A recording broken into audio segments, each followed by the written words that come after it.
morning, good afternoon, good evening, everybody, depending on where you are. It's a pleasure to present this webinar to you, and I look forward to you enjoying the webinar, but also to possible questions that you may have. So lighting is really important, so life depends on it, but also there's been a lot of progress in lighting, which is really relevant as we look at cities, because cities are where we live, work, and leisure in ever-growing numbers. I think probably most of you know the numbers that this year the UN expects that about 54% of all people, of 7 billion and a bit, live in cities, and this will grow to around 70% by 2050. But then, given also the growth of population, it means that the absolute number of people living in cities is almost going to double. So with that in mind, knowing how relevant lighting is, we are one of the sectors where we are moving towards more sustainable solutions, so that not only cities can manage their services and anything that's relevant for citizens, but also that our cities can become more sustainable, so look after their budgets, look after the quality of the living environment, but most of all, that they will provide equal or better services than they provide today. So this is not just about tackling challenges, because in my view, when you look at sustainability and sustainable cities, it's also very much, for me, sustainability, another word for innovation. So providing better solutions to improving quality of life. I just want to spend a few words on what does it mean to us as a company. So what drives us, what brings us to work every day. And then we look particularly first at how is the world changing.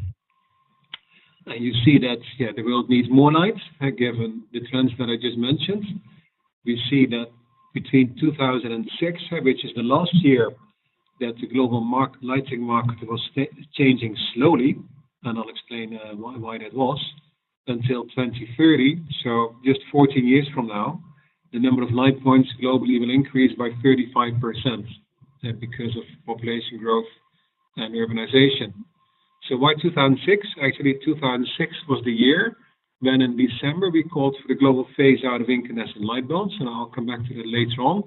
But after that call in December of that year, the lighting market started changing far more rapidly. And we call what is happening at the moment really the LED revolution, because so many things are changing, not just the technology, and this is relevant for cities.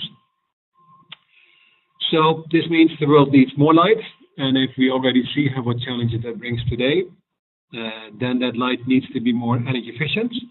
In 2006, actually lighting accounted for 19% of global electricity use, but because of the ongoing change to more efficient lighting, this is down to 15%.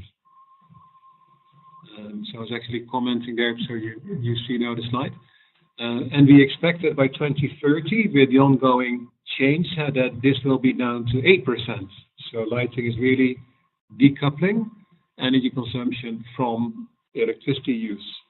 So in all that, we want to improve people's lives by providing better solutions so that they're not only more economical, but also you have a lot of things for when we live, work, and leisure, what I mentioned before. Then going to the next slide.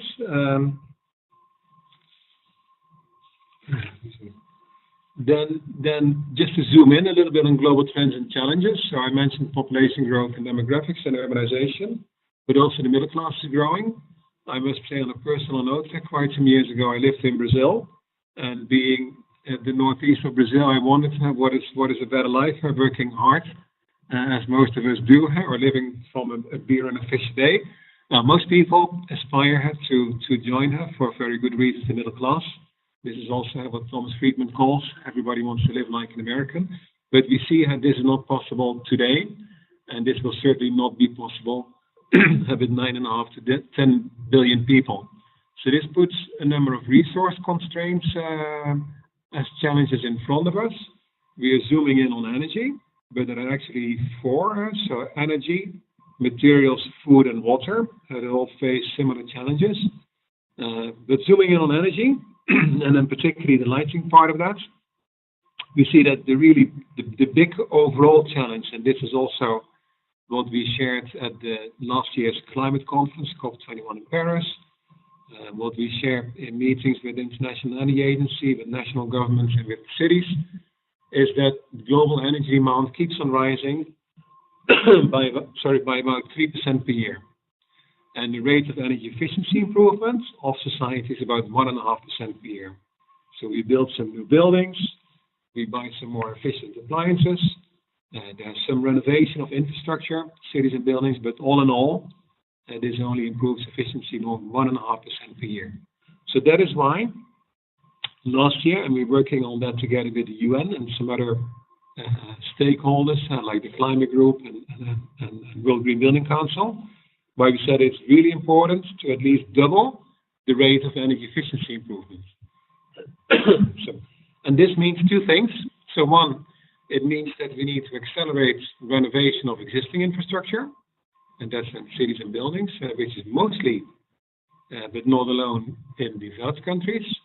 And that for new infrastructure, for those 3 billion people that will be added to the urban, let's say the number of people living in cities, we need to leapfrog. We need to leapfrog not only to the most efficient and clean tech solutions, but also to smart business models. If you look there, in our case, that would be leapfrogging to solar LED street lighting.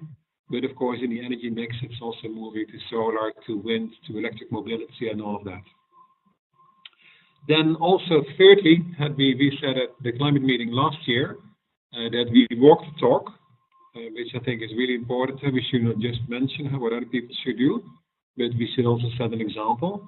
And we said as a company worldwide, in all our facilities, all our factories, all our offices, we will become carbon neutral by 2020. We're halfway today, so we still have some way to go, but we are confident that we get there.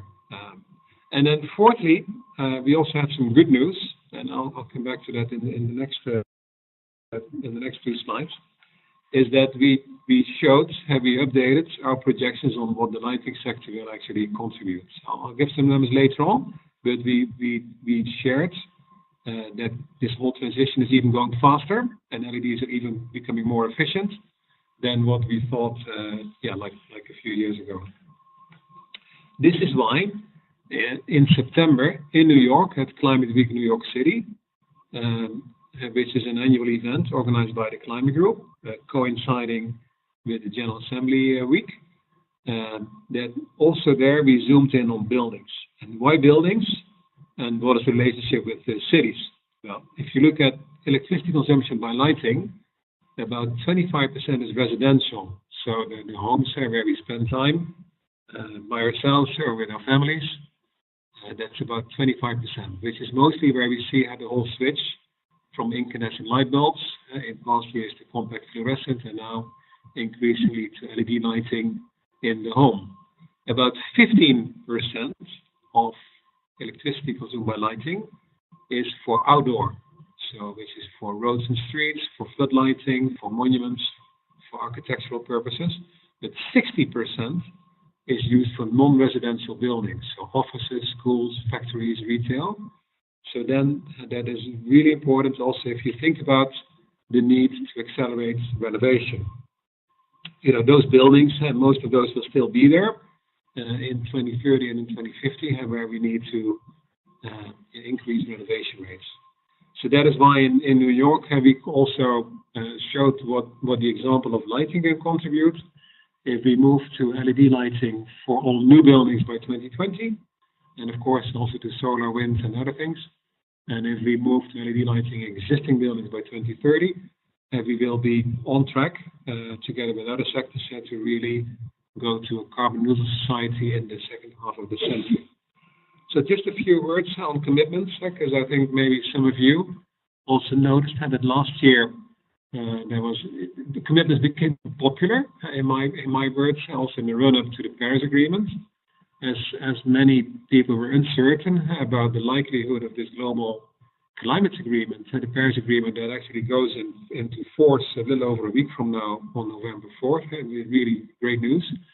There was a broad call for all kinds of commitments. But then the question also that we posed ourselves, what comes of those after commitments are made? Well, maybe two examples. 10 years ago, this year marks the 10th anniversary of our call to phase out incandescent light bulbs. But then 10 years ago, the global market for incandescent light bulbs was really rock stable at 12 billion pieces a year, about 2 per capita on the whole world. Well, this year, that will be down to 4 billion. So two-thirds change, two-thirds of that transition took place in just 10 years. So, and another example is LED in general. 10 years ago, we had zero turnover in LED lighting. And last quarter, the third quarter of this year, we were at 56%. So this is also what we shared, and not just so that other people give us a pat on the back for a great job done. But we also shared this with UN leadership, Cristiano Figueres and others, to show that when we team up in different types of partnerships, and then certainly with cities, that a lot of progress is possible in fairly limited amount of time. Because 10 years may seem long, and when you look forward, and when you look backwards, then time really flies at time. So next one. So then, if we then zoom in on lighting, and before going to examples in cities and what is happening there, I would say also the news is good, because not only the technology is changing, from analog, from lamps to really dumb, stupid lighting, you could say, to digital, smarter, connected, and LEDs. But it also means that it offers us the possibility to change our scope from just looking at individual products and then looking at how efficient are those, to really systems, so how efficient and how well is the performance when you include optics, electronics and so forth, to really the third phase, how does lighting interact in its ecosystem. And those are the homes we live in, those are the buildings that we work in, and those are the cities that we move around and do other things. And it also means that one of the big challenges on efficiency is that efficiency is really huge, the opportunity, but efficiency comes in many, many little bits.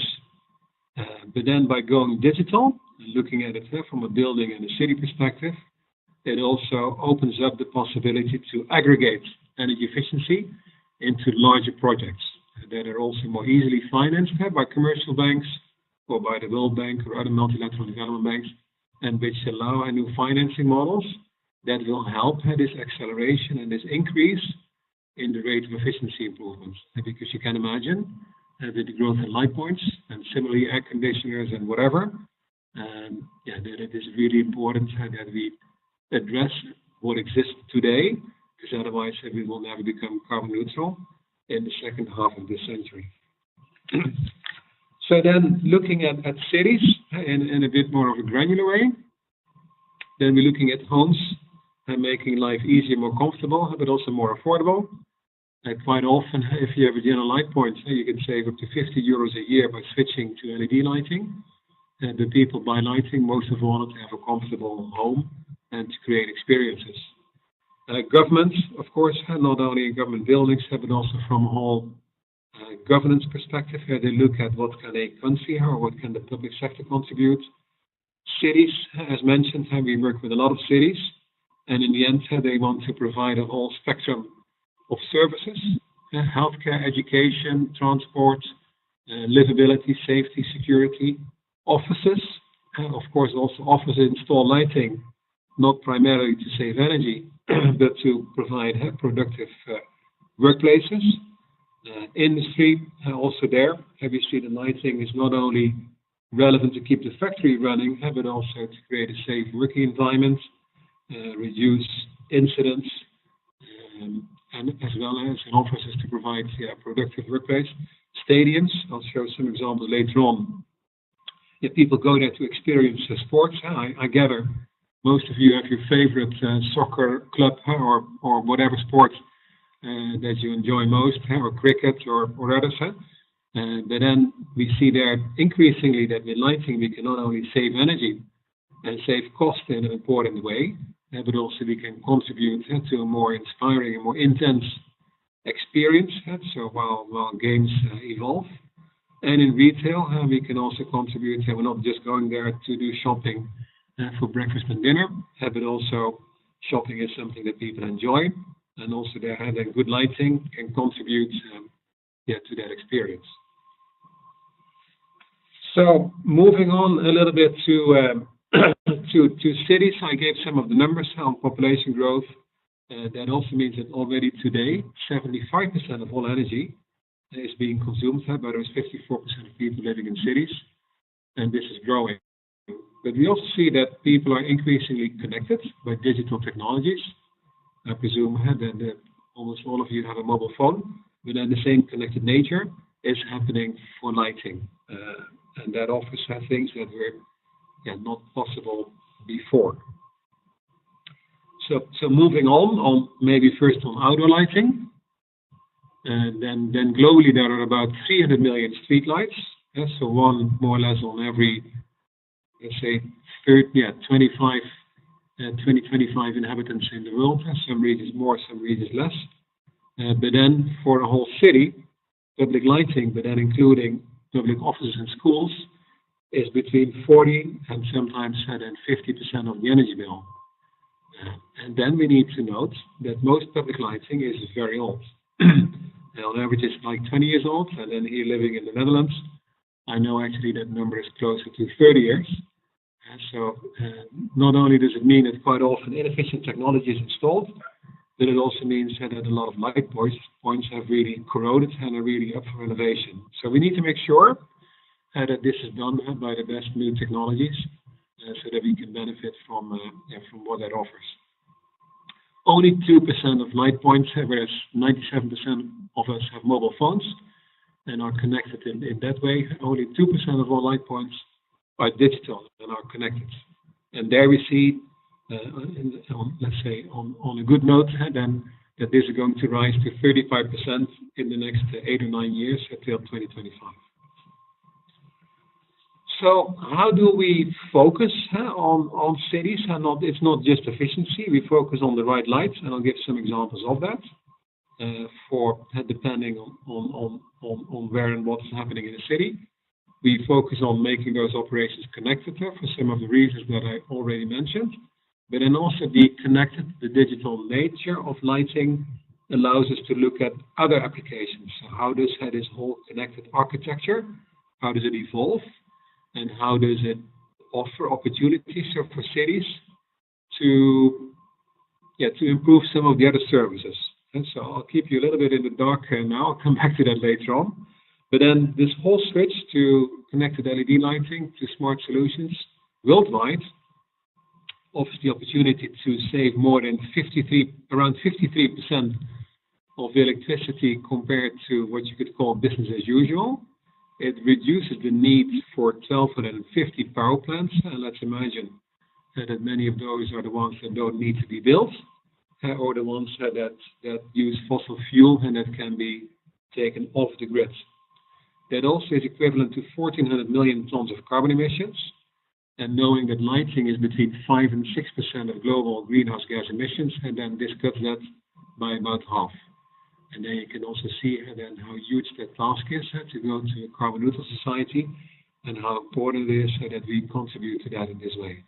But it also means reducing energy bills by 272 billion euros for part in households, for part in cities, for part companies, for part on a national level.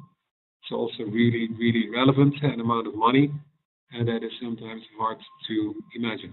We also look at this in a more granular way. So when we engage with cities, with countries, with households, with other companies, and then we are able to give the relevant numbers for that.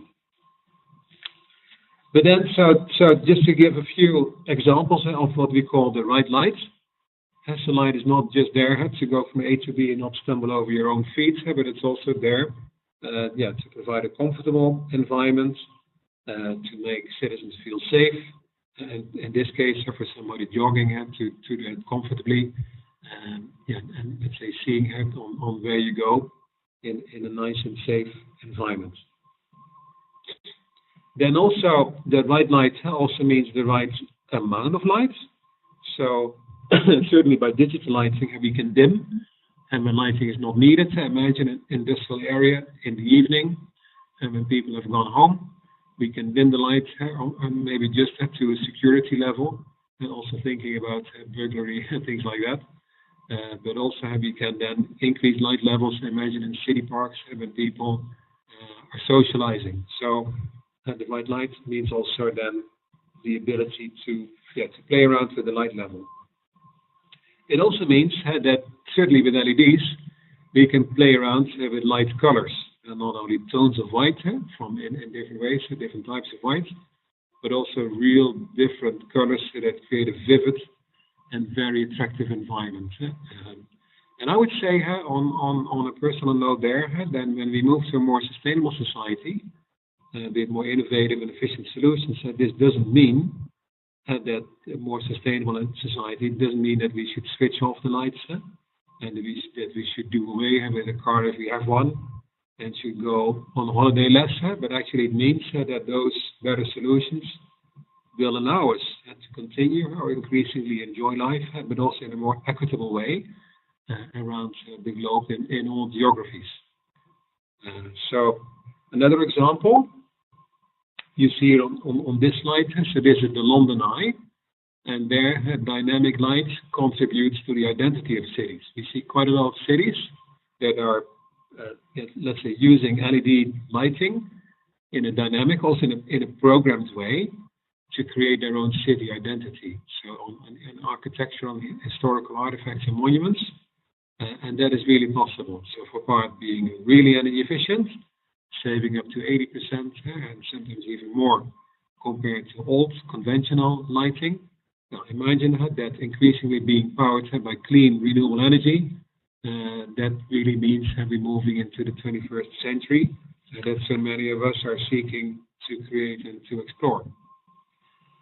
So it also means you see an example of a bridge. This is actually the Bay Bridge in San Francisco, where the lighting technology in all its efficiency and capabilities really creates new capability. It allows you to control and to schedule and program the lighting from a laptop. So instead of sometimes what you would say, particularly in the Netherlands and some other countries, having maintenance people cycling around at night and looking at what still works, you can really do that now in a much more modern way. So going then to the real connected nature of things, we see that energy savings of, let's say, 50, up to 70% are possible just with LEDs. But then by making them connected, this can be up to 80%. And we have some examples where we are replacing halogen or incandescent in restaurants and in retail, and this even goes up to 90. But let's say that this is the ballpark, depending on what you replace. So then talking a bit more in detail about controls, because I mentioned programming, this also means that a city has different options, depending on the area or depending on how far they would like to go, maybe for an urban area or for a city center space or for a monument. They could control light points in an autonomous way and create a certain light level for those light points. They could control a whole group. Imagine a few streets in an urban area or in around the shopping mall. They can individually monitor and manage light points. And also the last and most innovative stage of control is where the lights actually interact with us, with people. So if you would be walking the dog or if you would be cycling around, then the lights a few points ahead of you will go up in intensity, and maybe behind you if nobody's there, that they gradually dim down to a level that provides safety, but at the same time then saves more energy for the city. Then talking about integrating lighting, already just a peek at how lighting will interact. We see increasingly examples where the light points, and remembering 300 million, are being used also for other services. So we see the light point in itself could also include sensors to sniff air quality, but also the light points can interact with traffic lights, depending on traffic intensity. But also that cameras and monitoring can be used. I'll have one example later on the city where we live here in Eindhoven, where this is used in the city center in a very innovative way. So then moving to some examples. One of the leading examples of cities that have chosen and to move on city scale to LED lighting and to connected LED lighting is Buenos Aires. And actually, they've started doing this 3-4 years ago, when the economic situation was very difficult. I think most of you know what Argentina was struggling with. But then it was a little bit catch-22. So they needed to save energy to cut the budget. And on the other side, there was hardly anybody willing to finance projects. Well, we found a way forward in a project that was rolled out in a period of 3 years. It's nearing completion today, where they converted 3,000 streetlights per month. So that actually energy savings of 50% already kicked in. And the reduced energy budget helped in co-financing the subsequent months when they were changing the lights. We see now that Buenos Aires has reduced their energy budget in the city by 50%, but also people feel safer. There's more social cohesion, people going out in the streets at night, and crime rates reducing. However, this has been done. So really relevant elements from a city perspective. Then looking at it a little bit more technically, so what if you were a city mayor or a city official? What do you see? So you no longer see your bicycle, that you would need to move around to look at those light points. You see all the light points have moved into IP addresses, and you can, from your laptop, from your computer, monitor. You can access light points. You can see all the energy consumption overnight or over a certain period of the day. You can program dimming schedules. But interestingly, talking about larger projects, the way that you can monitor this whole energy consumption and dynamics during the day, it also means that you have an automatic warranty, automatic performance guarantee included in the fact that this is a smart way to monitor what each line point is doing in terms of lifetime energy consumption, failure rates, and so forth. So that helps in another desire that many cities have when they conclude on projects within a city. Now then moving to another exciting example, Los Angeles. So Los Angeles actually, they moved 160,000 streetlight points to LED. Now we, as Philip Lighting, we didn't provide those LEDs like 4 or 5 years ago. But while that had been done, the mayor of LA has still found, well, my light points, they are not smart. They're not connected. I don't know what they do. So what we did is we developed a smart connector node. All the streetlights in the US, they have a certain space on top of the fixture where you can connect a certain module.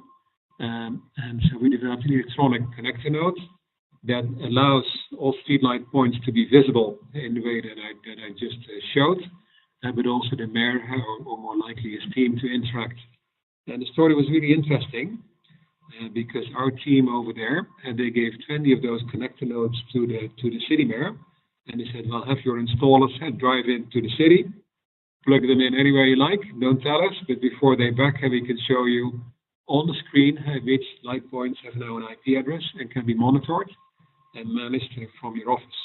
And to make a long story short, the city of LA is really enjoying that now, but they're also saving close to $10 million a year, which they can, as you can imagine, use for other city services. So we have a small movie clip here of about 1.5 minutes that we will show now.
Okay, so there you see from LA, live from the field, almost. Then in the next slide.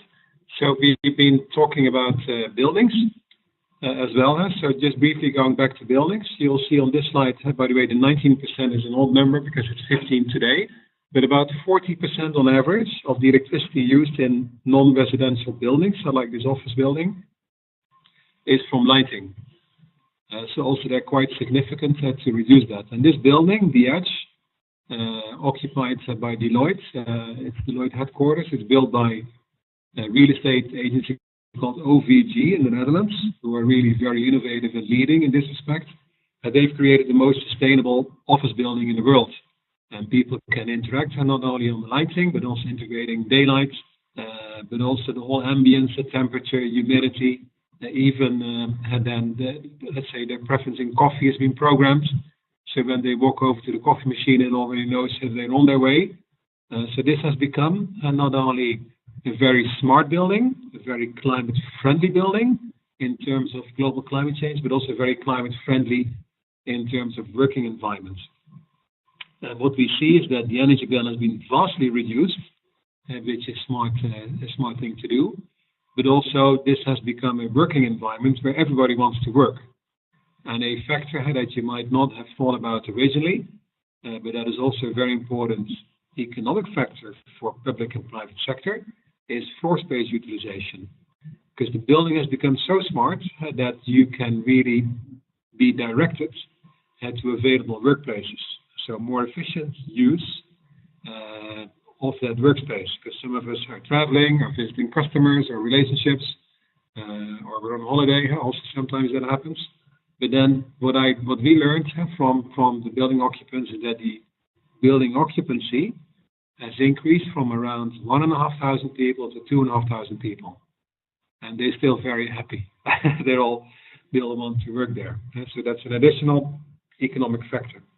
Then another really great example of Cisco, a partner of us in many endeavors on connected lighting, is their headquarters in Toronto. Actually also a very livable city. And they have applied the same power over Ethernet solutions to lighting and to other appliances in that office building, making it a similar attractive and productive and comfortable place to work. And I would sometimes say had an increasing productivity without having to work more hours per day, which used to be the old way of increasing productivity. So then going back to the outdoor environment, we see increasingly, and this is in all geographies, that the number of tunnels is increasing. Because of course cities want to go to smart transport and electric mobility, but also with cities growing in size and number of people, and there's a lot of traffic. And one of the ways to manage traffic and reduce traffic jams is having tunnels. But it's also very awkward in tunnels when maintenance has to be done on the lighting system. So here LEDs offer the opportunity to cut cost in half, but also to vastly reduce maintenance due to their longevity and their robustness and reliability. So also you could say other economic factors than just the energy bill, keeping a city operating. One example from a bridge actually in Colombia, in the city called Bucaramanga, is then also on bridges, and this is one where you can imagine also from the picture that you see that this has not only reduced traffic accidents and helps traffic flow. And on the picture, there's even no traffic there, but then also adding it to the city's identity. Then another one on cities, and this is a small tunnel in London, that was previously very badly lit, so people feeling unsafe and going from one side of that area. There could be a railway station on top. I'm not exactly certain. But then to the other area, people felt unsafe, and it was crime, and there were people hanging around. But now it has not only become a lot safer, but it's also more beautiful and more attractive. So here another example of a bridge where you can imagine how this adds to a city's identity. This is in Boston, in the US. Then I promised in the beginning I have to say a few words on additional city services that can be developed and integrated, and now that lighting has become connected and digital, and also on safety. So next. So when you see the next slide, you see then how a city, this is a bit of a schematic picture, how a city can sample data, can use data for not only for the life cycle management of the lighting system, but also to see and to monitor and to manage what is happening and what people are doing and keeping a city safe. And the example that I referred to at the beginning of the webinar is actually in the city of Eindhoven.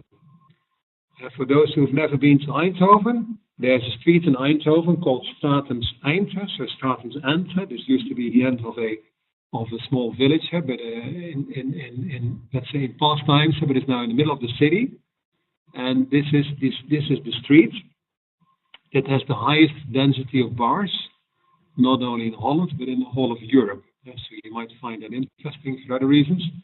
But then what also happens at night is then certainly when the bars close and when people have had maybe a drink too many, and then sometimes small fist fights, friction, small petty crime occurs, and that is something that the city doesn't want. It incurs costs to the public sector, but also people living there, they feel unsafe, uncomfortable, and apart from healthcare impacts on those people who get injured.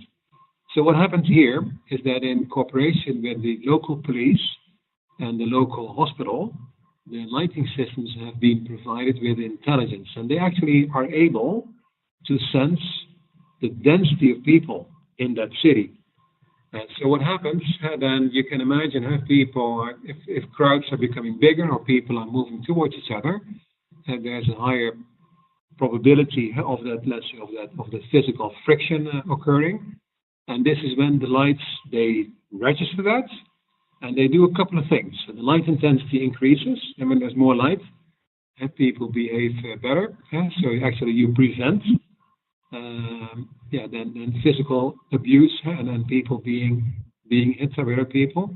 But also there goes an automatic signal to the police station and to the hospital, so that they are prepared, or actually the police they look around, they alert local surveillance.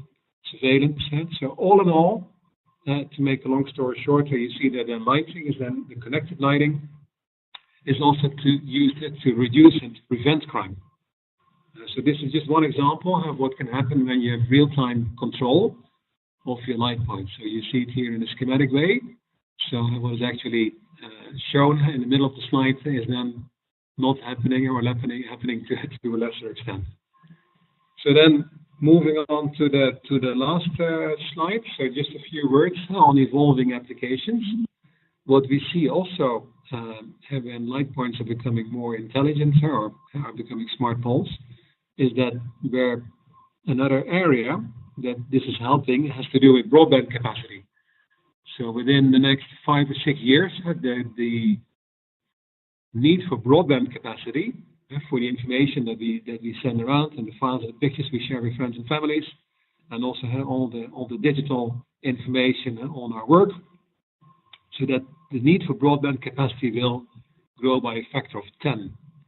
And you can imagine that also for a city, we can't just have cities install more antennas from different broadband suppliers. So what is happening is that those light points, they get some additional broadband capacity. So it prevents an increase in clutter in the city with all those antennas, but it also makes those light points interesting real estate for the city to rent out or to share with mobile service providers. And as I mentioned earlier on, also sensing air quality, monitoring traffic flow. So I would just like to end at this point. And so we are in the midst of a lighting revolution for good economic and environmental reasons, but most of all, to create more livable cities, to help cities to provide better quality of service, but also have to combine different services to do things that were not possible with all technologies. All in all, helping us to move in towards this 21st century. while at the same time then helping cities to achieve those agreements that are usually made by national leaders in Paris or elsewhere.